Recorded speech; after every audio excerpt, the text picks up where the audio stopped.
I'm Mark Gatiss and I'm playing Stephen Gardiner. Stephen Gardiner was secretary to Cardinal Wolsey and then sort of defected to Henry VIII and then becomes sort of Thomas Cromwell's arch-enemy. There's a very nice scene, tiny little scene when we're always kind of bitching at each other and scrapping, and Cromwell says, "Can't we just drop this?" And Gardiner says, "No, I don't think we can." And that's kind of the pattern of their relationship. Yes, I've had a wonderful time working with Mark Rylance, and essentially I come in every couple of weeks, sweep out of a beautiful stately home, bitch at him, and he bitches back at me, and then I go home for a bit. But I've really loved it. The way Mark is playing him, which is incredible. I think he just every now and then he gives you a little taste of the gutter that he's wrenched himself up from. And he's such a, he's like a butcher, really, I think. I hadn't read the book. I've now read the books during the production, but I love the scripts. And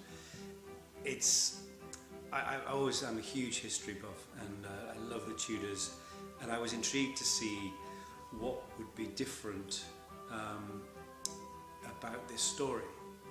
It's an oft-told story, Anne Boleyn, Henry VIII, we've been here many times before, but actually Hilary Mantel's take and Peter Strahan's scripts put a very familiar story into a totally different light, I think. I think this story is always fascinating, and it will always grab people. Maybe sort of generationally, everyone has their version of this story. I think that the difference this time is the power of the book. The prose is so amazing, and I was very, very, very keen to see how the scripts were going to incorporate that, and they do really brilliantly. There's certain passages of description which have been made into dialogue, and the actual scene directions are quite lyrical sometimes, because it's, as I say, I think if it was just a straightforward retelling, there wouldn't be any point in doing it, but it's about capturing a different way into something. And you can imagine that an awful lot of familiar stories would become new again if you took a similar sort of angle.